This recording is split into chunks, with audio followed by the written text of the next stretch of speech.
Welcome to Inside Games Daily, the only gaming news show brave enough to report that yet more game developers are losing their jobs today. Hate to hear it, hate to say it. Why can't we just report on games that come out and are fun and everyone loves them? It's not where it is right now. Yeah, just like we reported a few days ago, actually. Xbox cut staff in deep layoffs today. The cuts are not as seemingly apocalyptic as last week's preliminary reports that we reported on implied, but that is not to say that this is good news by any stretch, obviously. Yes, let's establish tone early. We're going to talk about things in a relatively objective way, a business way as we tend to, but we also, having gone through many rounds of layoffs ourselves and have experienced how unjust, frustrating, and inhumane they can be, we certainly empathize with anyone affected today, anyone's friends that were affected, anyone looking forward to any of these projects, any fans of Xbox. Like, it's just a bad day all around, so if we talk about these things in somewhat of a disconnected or objective way, don't interpret that to mean that we're supporting them or arguing in favor of any of it. It's not great. We have a little speculation segment at the end of every report anyways, and that's when we'll get into it. Parent company Microsoft announced it would lay off 9,000 employees. The true scale of the layoffs affecting the Xbox division are unknown. We do know some of the top-line cancellations, though, via public statements from Xbox executives. To start, both Perfect Dark, the reboot, and Everwild from Rare have been entirely canceled, with Xbox now completely closing Perfect Dark developers The Division. That studio's out. Yeah, that's crazy. Several unannounced projects have also been shut down, including an unannounced MMO in development at Elder Scrolls Online developers ZeniMax Online. This was a new IP action MMORPG with gunplay from dev teams that were full of industry vets ranging from MMOs like Guild Wars 2 and shooters like Call of Duty and Destiny. That sounds awesome. Yeah, it does. It really does. I don't know. Maybe Xbox is losing their taste for games as service, but either way, we'll never know, now will we? As for the question on everyone's mind when these hits, why? Why, when Xbox is making plenty of money? We obviously have our own cynical take, and it's the same one you've heard a million times before, but let's hear from the big man himself, Xbox gaming chief Phil Spencer, who published a memo that was sent to staff this morning. Yeah, here's what he said, quote, "To position gaming for enduring success and allow us to focus on strategic growth areas, we will end or decrease work in certain areas of the business and follow Microsoft's lead in removing layers of management to increase agility and effectiveness." Now, I know it's a lot of word salad, but Phil Spencer did an interesting job there where he talked about following Microsoft's lead, meaning the company he answers to is probably handing down these layoffs. Yes, and while it may be executive word salad, I still see an attempt to try and communicate something, in his position. Not that you gotta pour one out for Phil Spencer today, but no. He obviously, again, I'm more objective lens here. He's got to be very careful about the words he uses. So the fact that I'd like to know what those strategic growth areas are. I'm gonna guess PC and Game Pass, but the bit about removing layers of management to increase agility and effectiveness. That's an interesting phrase for a division that you assume is heavily bureaucratic, something like Xbox or Microsoft. So, yeah, maybe they want to get. Typically, when companies acquire other companies, then they have layers of middle management that kind of duplicate each other's processes, and then you have decision makers that are essentially like making the same decision over and over again all the way down the line. It slows things down. It prevents you from taking action when you need to. Again, not saying that you got to hand it to anybody, but that phrase jumps out to me. And also the fact that they did only close one studio, but it did seem that they managed to keep most of the cuts to the management layer, which is not necessarily that public facing. The memo goes on to thank the fallen for their contributions to the Xbox brand and ensure that HR will work with those impacted to discuss severance benefits and job placement services.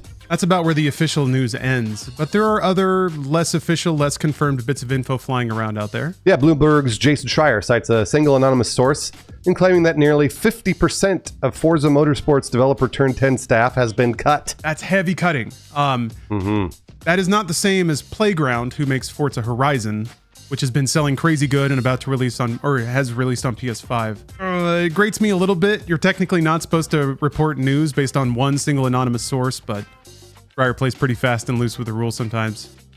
Speaking of, though, Schreier also reports that Candy Crush developer King is laying off 10% of their workforce in Barcelona, which amounts to 200 employees. Call of Duty leaker The Ghost of Hope claimed that Phil Spencer is currently laying the groundwork for retirement, planning a handoff of the CEO role to Sarah Bond after launching the next generation Xbox hardware. That one's pretty spicy, I suppose. Although, not sure if it's true. Windows Central Executive Editor Jez Corden directly disputed this claim, calling the whole post false. Oh, wow. Okay. Despite the layoffs and cancellations, Xbox Game Studios head Matt Booty claimed that Xbox has more than 40 active games in development in a public statement. So they're still making games, obviously. That's a lot. And yeah, still making games is probably the thing they'd like you to take away from this. Yeah. As we reported last week, and hopefully we'll never have to report again, but we're not that naive. This is not the first round of layoffs for Xbox. No, obviously. The Xbox division celebrated its $69 billion acquisition of Activision Blizzard by laying off nearly 2,000 employees in January 2024. That was followed by another 650 jobs cut in September 2024. And then in January 2025, there were another round of layoffs affecting the gaming division, although a number of roles lost wasn't really put on that one. Then in May of 2025, just a few months ago, Microsoft laid off 3% of its total staff. Though again, the direct effect on the Xbox division was unknown, so we're not sure who's left there. And the division is not the first studio to get shut down by Xbox. They shut down several Bethesda studios in May 2024, including Arcane Austin, Tango Gameworks, Alpha Dog Games, and Roundhouse Studios. And then we report this often at the end of these stories, but we're going to say it again. Microsoft's gaming segment reported a 5% increase in revenue year on year for Q3 2025, with Xbox content and services increasing 8%. Well, this sucks. There's really no way around it. Maybe it's my perennial desire to find a silver lining here, but I really was expecting more studios to get shut down. I thought this was it for Ninja Theory. I'm going to be honest. They haven't shipped much lately, and I don't think Hellblade 2 did that well. Maybe they do have an amazing performance capture studio, so it's possible that they're coordinating with a bunch of other studios and they have value in the Xbox family, but there are Xbox studios that, on paper aren't maybe the highest performing, and if money is all Xbox cares about, I'm kind of surprised that the hatchet didn't swing harder. Turn 10 is one. Forza Motorsport, in contrast to Forza Horizon, not the biggest barn burner of a game. And I don't know how. That's what gets me though. If this 50% cut is accurate, how does a studio even survive if you chop its staff in half? Unless they did just tons and tons of hiring. Maybe they have loads of community folks and event folks and sales folks, and who knows? But there's some things that are confusing about this, and namely the fact that layoffs could be so widespread, and yet the actual number of affected projects and affected studios or closed studios is seemingly so low. So either that's some masterful diplomatic schmoozing by Xbox.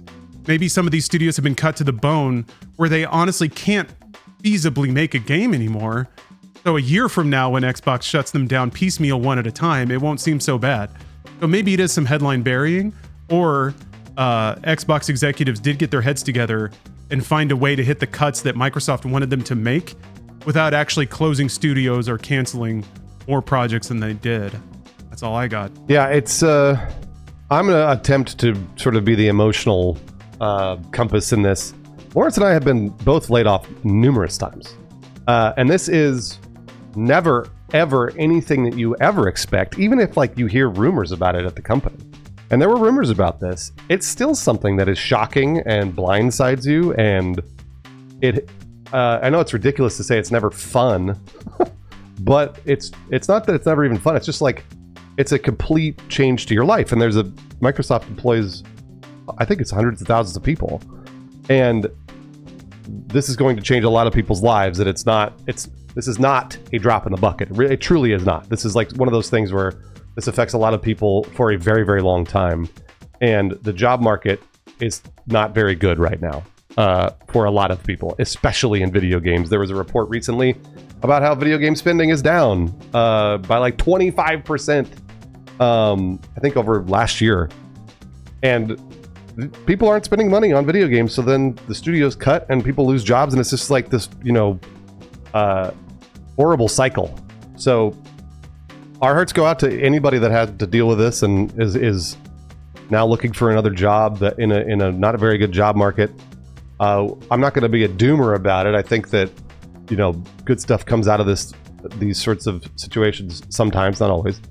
But it still sucks for everybody. And I've been through it multiple times and it sucks. It's just like there's nothing more to say than that. Yeah. I think the greatest tragedy is just thinking about all the work from a lot of people that they invested into projects that now just evaporates into thin air. And we've been in this situation too. A lot of the companies that we worked for got acquired and then decided to dump old catalogs and stuff like that. So we've had years of work just get flushed down the toilet at the drop of a hat, and it takes your breath away. So even if, Perfect Dark wasn't coming together, because the initiative was what it was formed in 2018, they announced it in 2020. It's now 2025. That's a long time to not have a game that's either shippable or even in a more demoable state than we saw last time we saw it.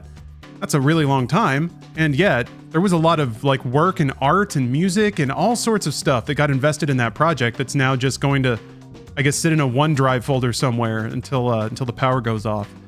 That's frustrating, especially given the amount of talent and hard work that goes into these games. It sucks to think that expertise is not only getting put on the shelf like that, but the people who made it might exit the industry entirely and take their talents and insights with them. Yeah, this really feels like not the end to the pivot in the games industry, but this feels like a pretty major inflection point. And we've seen a lot of people get laid off or leave other jobs and then form new studios, and then those new studios will go on to make a bunch of the games that we're playing even now, like little indies that show up on Steam, or then pretty large projects too. So hopefully that's what will happen when these talented people get together and sort of make their own idea, and then not have to worry about a Microsoft or an EA cutting their job. And instead they make something really cool that is supported directly by people like you that are watching. So hopefully that happens. Now, one can hope.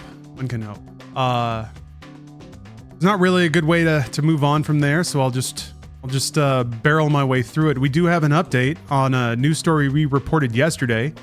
If you'll recall, we reported Switch 2 sales numbers, that they had hit 5 million and that this was actually a historic sales milestone. But in context of that story, we reported that Nintendo had actually pulled those numbers from their website. Turns out there was a reason for that, because those numbers were not accurate. Oh, okay. Nintendo confirmed as much to market analyst David Gibson, saying, quote, "Temporarily visible data was for testing purposes only and is not accurate and not related to any sales result or projection of Switch 2. All right, but the tendency then is to say, okay, it must have not sold as well, so Nintendo doesn't get the trophy, but it may have gone the other way, actually. Both David Gibson and Nico Partners analyst Daniel Ahmad think that the 5 million count is actually too low for its first month, so... Oh my gosh, that's crazy. That's insane. It may be the fastest selling console with a little extra mustard on top. Wow, that's wild. So thank you, Nintendo, for telling us it's inaccurate, but also at the same time, what is it? Just tell us. I think we'll get there eventually. Yeah. Normally we shout out patrons that support the Inside Games Patreon every single month. They contribute to the show, but today we really would just like to extend a heartfelt thank you to you who are watching. This might be your first episode, or you've watched us for over a decade. Lawrence and I have been doing this for a very long time. So thank you for sticking with us. And every day we report on layoffs, I remember why we are doing this. Yeah, we may not be able to do it at the scale we were, or exactly in the way we were, but at least this is sustainable. And I think that's the golden word that everyone in the games industry is trying to claw their way towards right now.